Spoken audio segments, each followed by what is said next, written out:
бара жатырмыз. Иә, Окинаваға аман-есен жеттік. Енді бір арзан хостел тапқандай болдық. Қазір соны көреміз. Окинава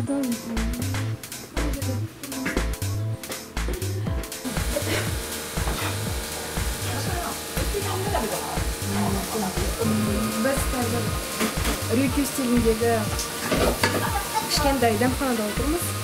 Бұл дәмханада бәрін өте тез және өте тез жасап береді. Көбінесе тамақтардың барлығы құрылған болып келеді. Мен қазір құрылған лагман тәріздес тамақ жейін деп отырмын. Дәмі